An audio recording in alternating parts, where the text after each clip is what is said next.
Hey, Foot Clan, want to remind you about jointhefoot.com. That is our community. It is where you can get exclusive access to the Foot Clan forums. You can get an extra podcast every single week. You can get your priority questions. You can get the consistency charts, the flex rankings. There's so much incredible stuff happening over at jointhefoot.com.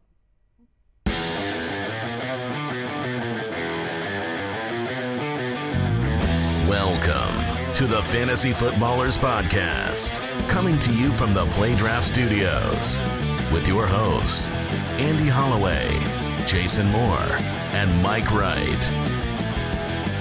I love Carson Wentz. Woo! Welcome to the podcast, the Fantasy Footballers Podcast. Andy, Mike, and Jason back again for a Waiver Wire show, a quarterback streamer show. It's Tuesday, October 24th. We are 1 week away from Halloween, and I encourage all of you. You're going to want to tune in on the YouTube for the Halloween episode. That is all I'm going to say. Always. Going to be very on special. Every episode, but make sure Halloween you go to that YouTube and subscribe. You will not be disappointed. We look extra handsome because we generally cover our faces. That's true. That's true. If there's a time that you don't want to be exposed to our faces, that would be the time. What a game last night. Carson Wentz officially leveled up. My goodness. I mean, his body. What did you call him? I said, you were talking about the play where he was sacked. Even the announcer's like, and Carson is sacked. There he goes. I say he turned into a water snake. Yeah. The old toys where you can't grab it. And it's just. That's the sound that he made actually as he escaped the pocket. I heard it audibly on the air. Yeah, it was incredible. What a performance by Carson Wentz. 4 touchdowns. He's had 3 or more in 3 straight weeks, leads the NFL, and current MVP. Current MVP candidate. Yes. Yeah, I mean, Alex Smith is in that conversation for sure. But, look, if you're an Eagles fan, you're jacked up. If you were, like me, an Aaron Rodgers owner that chose Carson Wentz as his replacement, you are jacked up as a fantasy owner. And look, Matt Harmon from NFL Network posted this last night. Good friend of the show. That bomb to Mac Hollins, that was the furthest distance a pass has traveled in the air. This season. And when you can get this season of all time. When you get out of the pocket, when you have that kind of pocket awareness, ability to get outside the pocket, and you have some receivers that can actually do something. You can turn your body into hot butter. So what a game. Unless your name's Terrell Pryor. Oh, dumpster fire! Yeah, he's not caught up in the crossfire right now. You need Elon Musk to invent an air freshener to handle what's coming out of Terrell Pryor right now. Oh man. And he didn't get a snap till late in the game. He's stewing on the sidelines. Josh Doxson, 54% of snaps. It's, none of it's stopping Kirk Cousins, which I think speaks volumes about Kirk Cousins' actual ability as an NFL quarterback. The good ones, right? The good quarterbacks are not reliant on one man at the wide receiver core.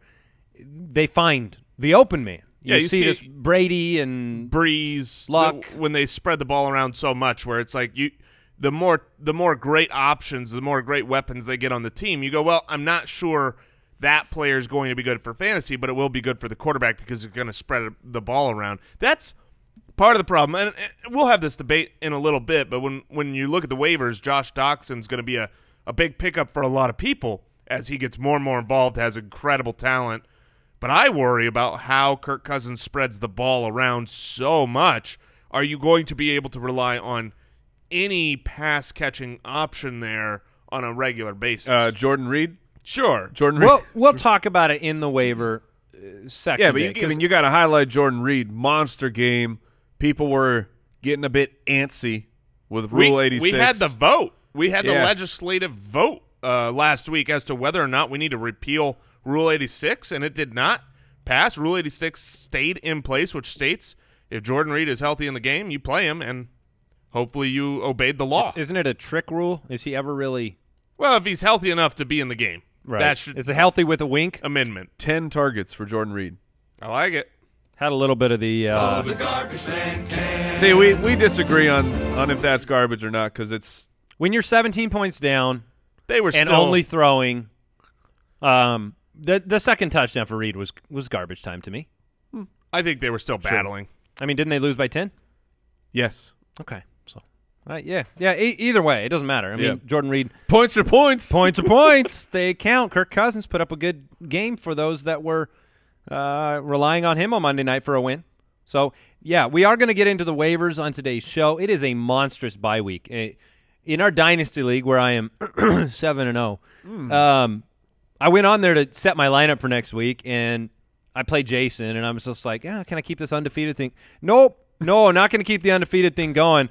I have Murray, Gurley, Peterson on bye, and then I've got a voluntary bye from Marshawn Lynch. So running backs. Involuntary. It depends on your perspective. He made a choice. Well, that's very fair. Yeah. It's also his longest run of the season. It is. It is. Coming out onto the field. Yeah. It's a wide field.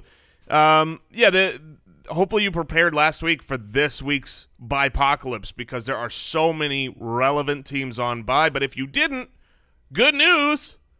You're listening to this show. And we're going to help you. Mike mentioned it in the intro, but if you want to join our Foot Clan community, we do have a live stream tomorrow. Should have said that at the intro. Yeah, you should have thought about that. But jointhefoot.com is how you connect with our community. You get forum access to thousands of listeners of the show, great people that can help you week to week. You can join Foot Clan Leagues. You get a bunch of cool perks. We're on Twitter at the FF Ballers, and like I said, we're on YouTube. You'll want to check out the Halloween episode. We got something special planned. Let's get into the news. News and notes from around the league. In likely irrelevant news, Carson Palmer's hopeful he can return from the broken arm in 4 to 6 weeks, which means 3-10 Arizona Cardinals. He may have 4 to 6 weeks of torture with Drew Stanton there. DeMarco Murray, more relevant, bruised shoulder in the Sunday win, but does have a bye week, had no setbacks with the hamstring. I'm with Jason. I think DeMarco Murray coming out of the bye, he's a target. He's a target this week. If you have a team dealing with the bye-apocalypse, as we're calling it, and DeMarco Murray is one of those guys, underwhelming, underperforming. Derrick Henry is always in the background, lurking, and you can target him coming out of the bye. I mean, are you guys on board maybe taking a second-half shot with DeMarco Murray? I know I am. I'm certainly. I believe that DeMarco Murray's value to the owner right now is very low, especially with him on a bye. The owner has probably lost some games on the back of DeMarco Murray, so they need to trade him, and I would be willing to buy him on the cheap. I am curious if we could take a little pause here, because let's say your team is 7-0, like your dynasty team, or it's just looking good, and you've got a bunch of buys, and you're like, man, I don't know how I can win this week. What trading for, say, a DeMarco Murray or something where it's like, okay, this is good for my team. It's going to help me, long term. It's definitely the right move for my team, but this would force me to have not enough players to roster, to field, because now I have one extra bye week running back. I can't drop any of these guys to pick someone up. Where do you two gentlemen stand on whether or not that is allowable to trade for someone where it's like you're a winning team, but you're not going to be able to field an entire roster? You're going to take your loss. Is that allowed? Is that not allowed? I think it would be a mistake. You think it would just be a strategic mistake? Yeah, you're saying for your team, and because if you're trying to do that, why not just wait the week? Why not wait if you're trying to, specifically if you're talking about Murray, who's on a bye week? I would just wait, because we are all the fish from Finding Nemo, Dory, and we forget about what happened 2 weeks ago. So I would just wait. I would play a full roster. I mean, yeah, it's a strong Dory reference. I will definitely give you that. What's your take? I think it's a rare situation, not super common, but I do believe that is. I would be fine. As far as whether or not that's allowed, I think it should be allowed, because the owner is doing what's in his best interest for his team, which is all he can control. Yeah, it is a slippery slope.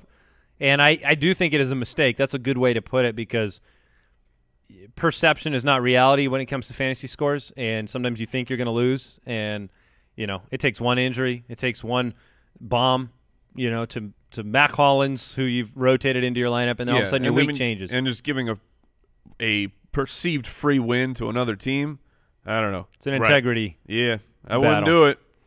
That's why I bring it up. Miami plays on Thursday night. DeVante Parker going to test the ankle today. I'm not optimistic about him playing based on the way he's been a slow recovery type of player. So Kenny Stills might be an outstanding play this week. Obviously Landry is. Jay Ajayi limited due to knee and elbow issues, so we'll follow that ahead. I feel like he just doesn't practice anymore. Jay Ajayi this season is, he plays on Sunday. Don't worry about practice. I want to touch on the Martavis Bryant drama going on. A lot has happened in social media, through the media in general. He skipped mandatory team meetings on Monday. He said he was at the doctor.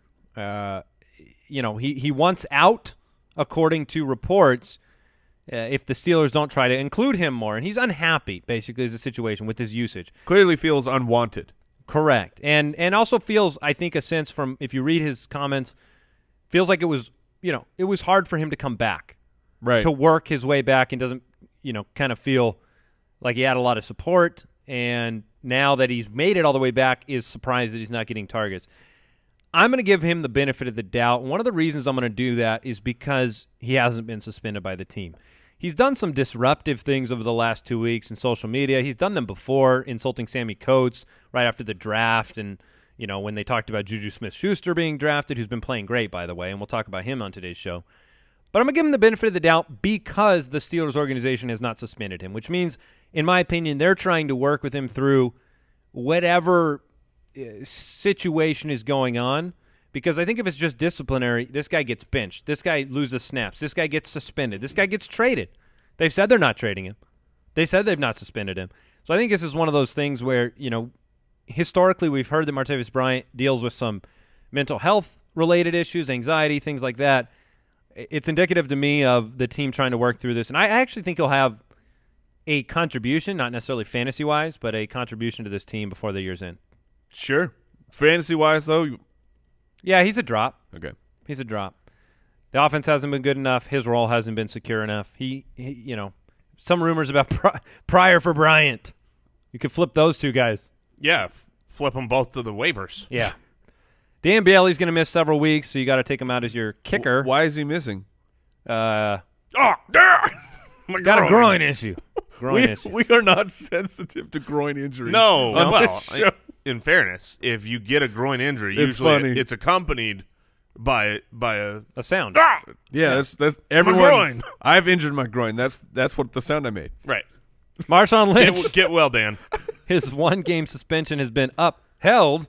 Surprise, surprise. You're not allowed to run off of the side. And, shove a ref? Yeah. Yeah. So, any other news you guys want to get into? Anything else you want to talk about before we move on to the waivers? Waivers. Put me in, coach. All right. Arizona, Green Bay, Jacksonville, Los Angeles, New York, that would be the Giants, and Tennessee are all on bye this week. So you're hunting for some options. Why does the NFL do this? You asked that last week, and I stand by it. I don't know the answer to that. Our goal here is, because of what we view the waiver wire, I think, a little bit limited. There's not like a jump out, got to go get a superstar this week. So we want to take a very helpful approach to the waiver wire this week, which is, look, let's target some players that have good matchups for you this week that you can actually start. For instance, here we can start by the opposite, right? Here are a list of players that might be good waiver pickups that are not going to help you this week. They're all on bye. So Marquise Lee, Cooper Kupp, Allen Hurns, Robert Woods, Corey Davis.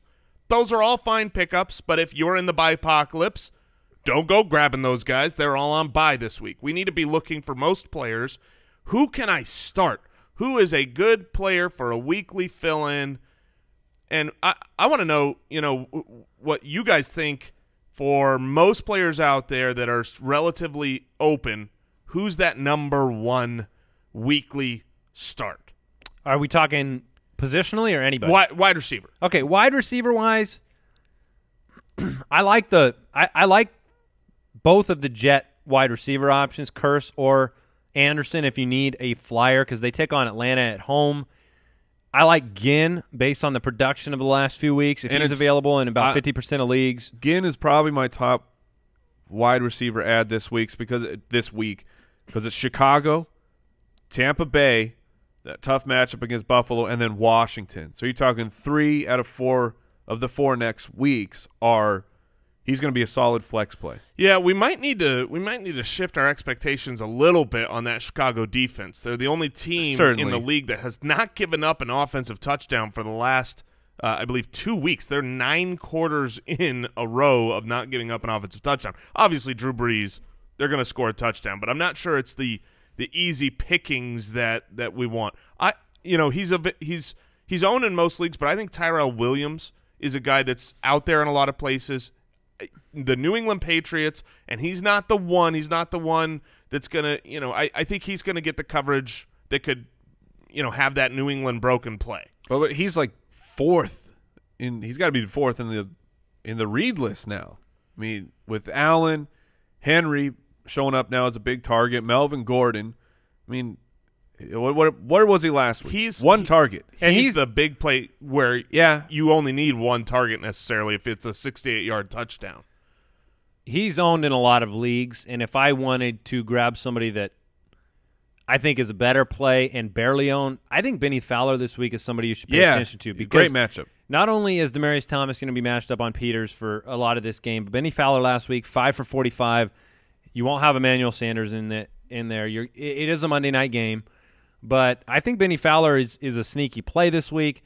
I wouldn't expect Denver's defense to be able to, shut down Kansas City. So I think that they'll be throwing the ball. Mind you, Simeon's been pretty bad. I'd love to say that Kenny Golladay is a great pickup because of Golden Tate's absence, but I don't like the matchup against Pittsburgh. Do you guys agree, or do you pick him up because he has, a couple nice matchups after that with Green Bay and Cleveland? Yeah, the Lions will be taking on the Steelers this week, then Packers, then Browns.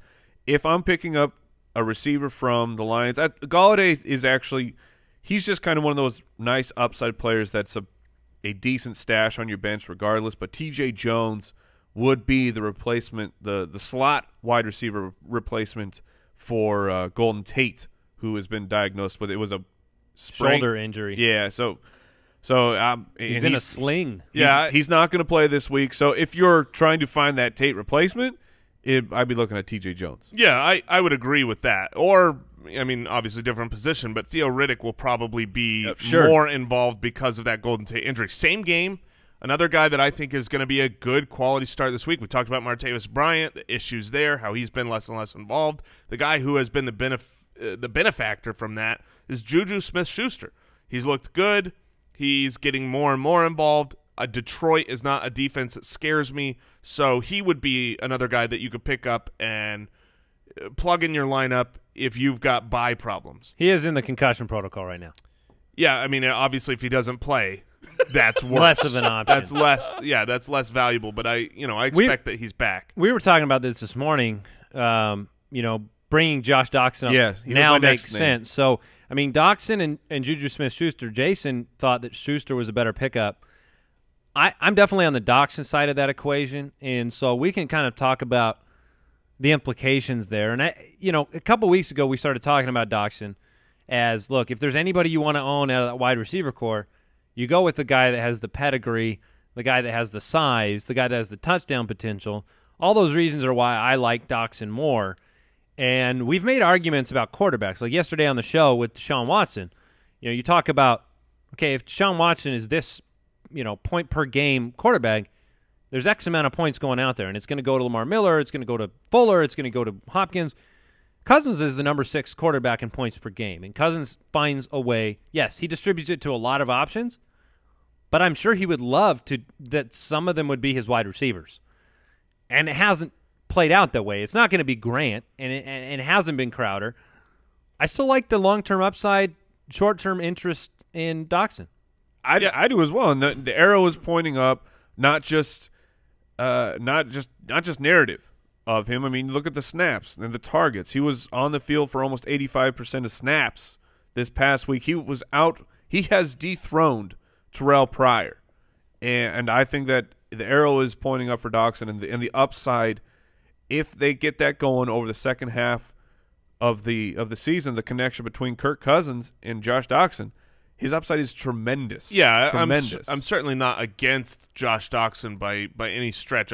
I do think the way they spread the ball around, it's going to be hard to rely on him. But there are some people that think, okay, this was it's kind of a disciplinary tactic for Terrell Pryor to give Josh Doxson a start. I disagree. Dumpster fire. Yeah, I mean, the reality is Terrell Pryor is a second-year wide receiver who's only on a one-year deal. Josh Doxson was drafted with first-round capital and first-round talent to be that guy. This was a divisional must-win game. They're not going to be like, well, we'll just teach him a lesson. They put their best I don't know if foot anyone's forward. going to do that. Yeah, it would be Gruden.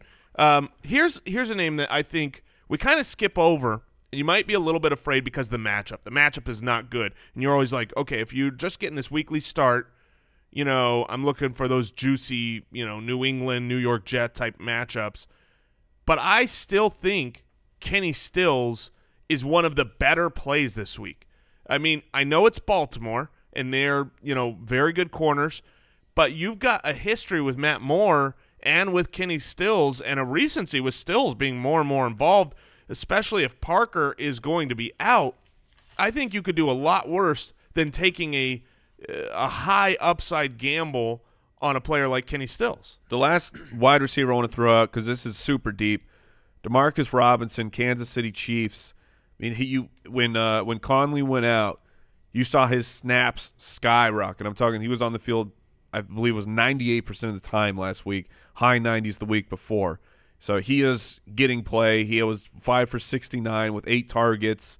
Gets Denver, not the most ideal matchup, but just saying that he could be worth a look for your bench. And last one for me would be Mohamed Sanu. He was involved this last week. I was really impressed with his involvement against the New England Patriots. And Mohamed Sanu's, that's the New York Jets as the matchup. I think he can do well there as well. All right. Well, before we talk some running back waiver options, we like winning, and we want to thank today's sponsor, which is all about winning. We're talking about Upside.com. And look, they not only have great prices for flights and hotels and rental cars, but they reward you. We all like to be rewarded for our investment. And every time you book with them, you get a reward, a gift card to places like Amazon.com every time you get a business trip. And another win of booking with Upside, it's their 6-star treatment. They have these customer service specialists called navigators. Here's an example of what a navigator can do for you. One recent Upside customer had a flight canceled, and while he was rebooking his flight, a navigator contacted the hotel, had them change his check-in day without charging any extra fees, took care of it for him. A little concierge action there from the navigator. Just one example of the things that they can do, and they're accessible 24/7, those navigators. So we're going to start your Upside 6-star treatment right now. Go to Upside.com and use our code Footballers, and you'll get a minimum $100 gift card to Amazon.com. Bam, Upside.com. That's the code Footballers for a minimum $100 gift card to Amazon.com when you buy your next business trip at Upside.com. Upside.com, you deserve a better business trip. A minimum purchase is required. See the site for complete details.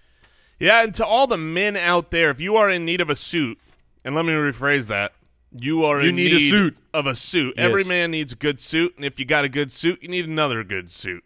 Because, look, you've got weddings, you've got events, you've got your work, you've got, all the places that you want to go and you want to look good. A custom-fitted, made for you, tailored suit is totally different than any other type of, jacket and suit you've worn before. And Indochino is the only place to get these good of deals on truly good suits. We all three have Indochino suits. It's the best fitting pair of pants. I wear the pants all the time, regardless of if it's one of those like, oh, I've got to dress up for a wedding. If it's not a suit time, it's still the best fitting pair of pants I have for nice slacks. So Indochino It's great. You submit measurements really easy. And this week, Indochino is offering the best deal ever, $359 for any premium suit at Indochino.com when entering footballers at checkout. That's 50% off the regular price for a made-to-measure premium suit, plus shipping is free. Indochino.com, promo code footballers. All right, running back waiver options. A couple of guys that are in the probably owned but worth checking in your league. Aaron Jones is most likely owned. If he's not, grab him, even though he's on the bye week. Yes, he is an absolute top priority. Looks like he has taken over the starting running back position for the Packers. You have to grab him. I would burn my top priority to get Aaron Jones. And spend a lot of fab. Absolutely. And this is one of those guys who is forgotten about wide receiver. Make sure Marvin Jones isn't just lurking around your waiver wire. Yeah, with Golden Tate out. Yeah, so I apologize that I didn't bring that up earlier. Yeah, and you know, look, people a lot of times want to know how much do I spend on certain players. We didn't even touch on that in the wide receivers. The reason is because there's very little difference between all of them. So spend next to nothing. If there's one guy you really want, then maybe pay $7. Yeah, I was going to go $5. But I would be putting $0 bids in on all of these guys, or not using my waiver priority and then picking them up off of, you know, when it's open. Running backs are different. Running backs, you got to take the shot on those and get them. Here's a guy that I want to trust more and more. He's got a great matchup coming up. It's Dion Lewis, but again, you got the problem of the New England backfield. Everybody is involved. Dion Lewis, he's been involved more and more every week. Last week, 13 for 76. He's involved around the goal line. He has obviously the talent in fantasy. He was a top 7 back, I think it was in 2015 when he was the guy. He is their best running back. Absolutely. I mean, you watch the film and it's hard to deny that. It's going up at home, the Los Angeles Chargers.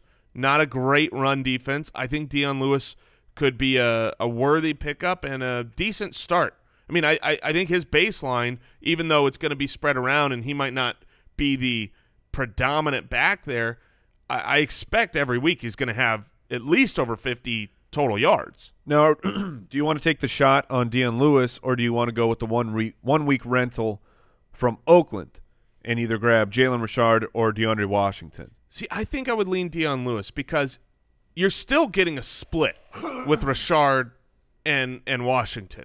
You know, I say the baseline of Dion Lewis is 50 total all-purpose yards.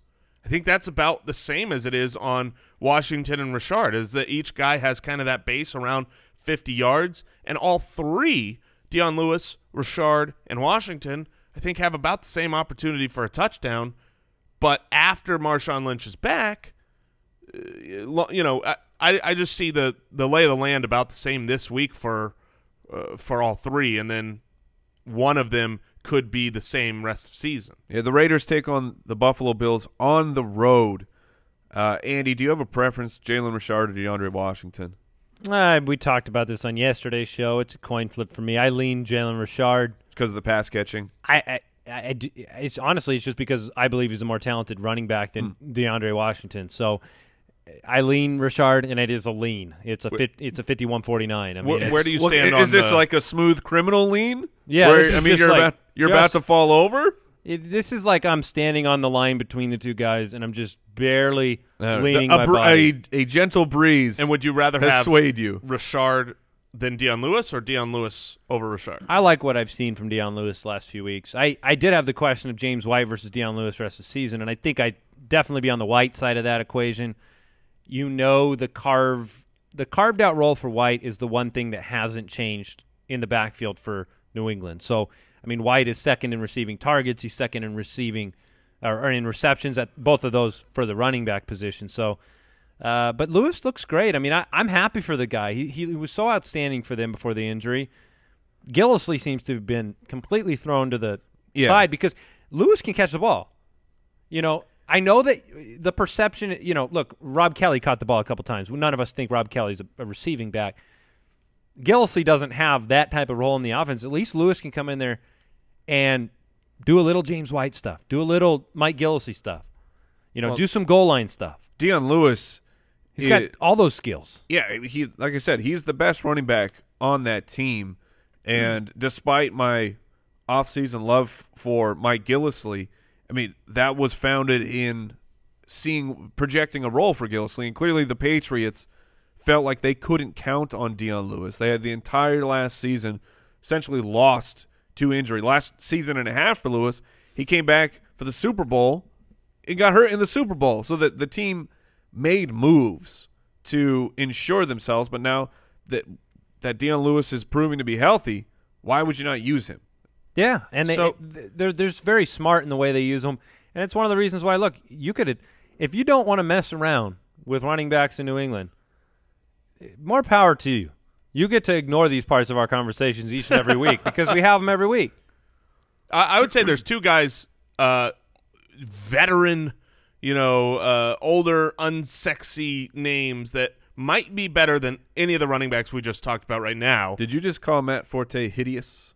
He called him unsexy. Along with Latavius Murray. Matt Forte, Latavius Murray, these are two guys right now that are coming off good weeks. Murray's on the bye, though. That's true. So obviously not the weekly start, but Murray did have that monster, 2 great runs, a really good fantasy game last week. So let's touch on those two guys. Latavius Murray, running back for the Vikings, 18 for 113 and a touchdown. Not targeted. Still favor McKinnon in that backfield. Yes, I do as well. They do have the bye week coming up. I would love to grab Matt Forte as a spot start this week. His role, one of the preseason kind of narratives was that Forte was going to kind of be the workhorse. He is. He's the workhorse. He's still talented. He can catch the ball, and he gets Atlanta this week, and he's only 30% owned right now. So 7 for 41 on the ground, 5 for 41 in the air. I'd love to go pick up Forte. Would you rather have Forte or Wendell Smallwood, who has San Francisco next week? Wendell Smallwood, Philadelphia Eagles. He does get San Francisco, but he's in that he's not the leader of the timeshare. I mean, and they're doing all kinds of things. You saw Corey Clement catch that wheel touchdown from Carson Wentz. I would rather have Matt Forte. I would rather have Matt Forte as well. And I was waiting for Wendell Smallwood's name to get brought up because so you could shut it down? No, because I want it known. I think there might have been some re-aggravation of the knee, and I want to see the practice reports. Because if you watch that game last night, Wendell Smallwood was involved super early. He was the starter, came right in. He looked good to me. He looked great. Right. He even had a couple big plays called back on penalty, and he was absolutely terrific first half. Second half, got one touch, and then Corey Clement was brought in, and I'm just wondering, is there a reason that is not yet known for that? Because if there is, and it was like, okay, he had a setback, then I trust Wendell Smallwood a little bit more. If it was just, hey, well, hot hand approach, then, okay, you're dealing with a true three-headed backfield. And I lean that it's not really a three-headed backfield. I think Wendell Smallwood will be more involved. He's a guy I would definitely pick up right now. Yeah, it's definitely interesting. Alex Collins, Baltimore Ravens. He gets to take on Miami, then Tennessee. I think he's still out there. I mean, he's the name that's on like every waiver show because you can pick him up and play him. People are just not buying in. Do you guys have any interest in Alex Collins? Andy? That's a collective sigh from the entire fantasy football community. Yeah, I mean, it is. I can't get behind anything in that offense right now. I don't blame you. They're taking on the Dolphins. Yeah, I mean, You the 4 and no. That's true. Look, you got to do what you got to do, but I'd try to do something else. yeah, you got 3 weeks in a row with Alex Collins where he's got double-digit carries, 12, 15, 10. That's good.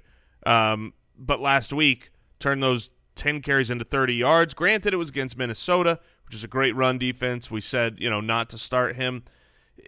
I think if you've got major bye problems and you need someone who is on the waivers to pick up and do a spot start, it's really rare to be able to do that for most running backs. At least you have the opportunity with Alex Collins to say he's probably going to get the ball 10-plus times against a somewhat beatable Miami defense. Let's talk tight ends. If you are a Evan Engram owner, if you are a Delaney Walker owner. Both those guys are on bye this week. And there are a lot of waiver wire pickups. I found an interesting stat. Receptions per touchdown, okay, at the tight end position this year. An example of that would be someone as crazy like Mercedes Lewis, who, by the way, is on bye this week. But 7 receptions on the year, 4 touchdowns, okay? So do we know who the next highest percentage of touchdowns to receptions are at the tight end position, if you had to guess? If I had to guess, I would say Logan Thomas. I don't think he qualified. Oh, okay. I doubt he qualified, but you're probably right for one. He actually had one other reception, so he is at 50%. So, example being Rob Gronkowski's 5th on this metric, 7.9 receptions per touchdown for the tight end position. 29 receptions. I got another guess. Go for it. Darren Fells. I'm not sure he qualifies either. He's not on this list. Jonnu Smith. My guesses are just too underground. Although Mercedes Lewis qualified with 7 receptions, so I think you're just wrong on both of yours. Hey, Andy. Yes, sir. How about O.J. Howard? No. Oh, Brooks. Cameron Brate. Cameron Brate is 4th, 1 touchdown per every 6.8 receptions. I'm bringing this up because when you're on a streaming tight end situation, a lot of times you're just taking a touchdown shot. David Njoku has a touchdown every 5.3 receptions. That's second best in the league. 16 receptions, 3 touchdowns. Tyler Kroft, 18 receptions, 3 touchdowns. Guys like Kittle only has 1 touchdown on the year. Hooper only has 1 touchdown on the year, which, by the way, was that one play that everybody freaked out about in the first week. Jared Cook, only one touchdown on the year. Who are you looking for as a streaming option at the tight end position this week? Are you really willing to go and grab a guy like Austin Hooper just because he plays the Jets when he only had 1 reception on 1 target last week? No, I don't think you are. Austin Hooper has been good when Mohamed Sanu has not been there. Mohamed Sanu was back, and he went right back into the role we saw prior to the Sanu injury. So, no, Austin Hooper's out for me. Tyler Kroft is actually, I think, one of the best pickups this week. You've got a great matchup at home against Indianapolis. As vomitous as it is, Andy Dalton, we'll talk about him in a little bit. Tyler Kroft would probably be at the top of my list. Mike, do you like Kittle? Jack Doyle's been getting PPR action. If you're in a PPR league, baby hands Doyle, getting it done. I mean, they were putrid on offense last week, mostly because of the offensive line. He was still 6 for 44 on 7 targets. The week before, I think he had 7 receptions and a touchdown. Jack Doyle's my target as a streaming option this week. Plays Cincinnati. I'd be going after the PPR number. Let's just get some receptions on this roster. I mean, Ben Watson is another option because they don't have any wide receivers. Ben Watson would give you the ability as a fantasy owner. This is one of those underutilized things. But if you're going to stream a tight end and it's all the same to you between a couple guys, Ben Watson plays on Thursday. You're going to know his production level on Thursday, which might make your flex decision easier. Maybe you're deciding between, Deshaun Jackson or Marvin Jones because essentially you're looking at boom bust situation. I like having the more knowledge as possible. So Ben Watson, 5 for 38 last week on 5 targets. I side with Jason though. I would take the Tomb Raider, Tyler Kroft. He is the replacement Tyler Eifert. Yeah, he's not as good, but that's a really important role and a great matchup. Jared Cook still only 40% owned. Yeah, 6 receptions for 107 last week. Jared Cook is absolutely a worthy pickup playing against Buffalo. Same game. Another guy that I would be targeting if you're in a bad situation is, again, Mr. Very Necessary. Yes. Nick O'Leary, the Charles Clay replacement for the Buffalo Bills. Last week he had 58 yards, and Logan Thomas did catch a touchdown from the tight end position there. Tyrod Taylor relies on I figured out why O'Leary's been so successful. It's the reflection of how white his arms are. Oh, yes. Have you seen him out there? Yeah, the complete lack of definition. No definition in those arms whatsoever. Those aren't like the Allen Iverson white sleeves? No. Those aren't the sleeves. Those were his actual arms. Incredible, Nick. Oh, pasty people making fun of pasty people. That's right. I am one. We don't go in the sun in Arizona. We will just char. Also, You got to do the check of your waiver wire. Just make sure that Hunter Henry, ASJ, Austin Seferian-Jenkins, New York Jets, and Jason Witten from the Dallas Cowboys. Just make sure they're not there because crazier things have happened. Yeah, definitely check. Evan Ingram, guys like that. We are going to give you our quarterback streamers real quick. We'll touch on some defensive starts. The Saints, it looks real good. Chicago, 4 completions by Mitch Trubisky last week. Would you say that they're marching in? Oh, yeah. To the Super Bowl, Mike. To the Super Bowl. We did it. The Bengals take on the Colts. We're going into week 8, and you're claiming we did it on the Super Bowl They're call. the division leaders, right? Of course they are. Of course they are. 4-2, dominating. Yeah. Point differential of 38. They're back. They are back. That division is so exciting. Every year, it seems like you get some, the Falcons, it was the Panthers.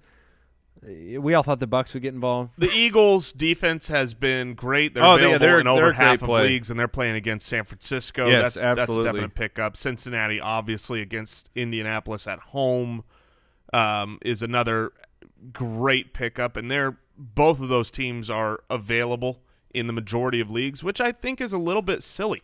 I mean, the Eagles and Bengals have legitimate defenses. The Bengals specifically, you need to look at them because they played Pittsburgh this last week, which means they are available on most waivers. Nobody wanted to play the Cincinnati Bengals against, what is perceived to be that high-power offense. But their upcoming schedule, at home against Indianapolis with a really good defense.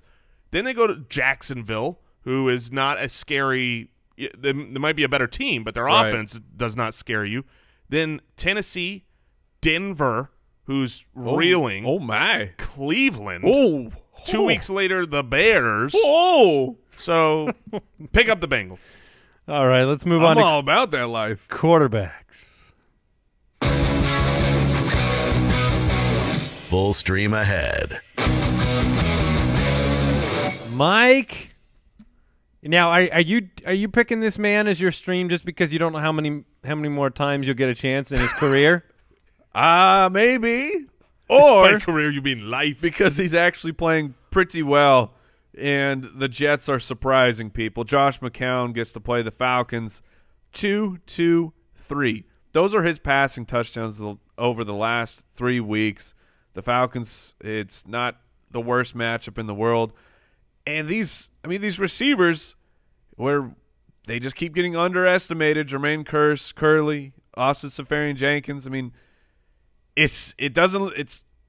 think teams just look at their roster on paper and go, this is going to be fine. We don't even need to prepare for this. And then the Jets come out and they have a pretty good game.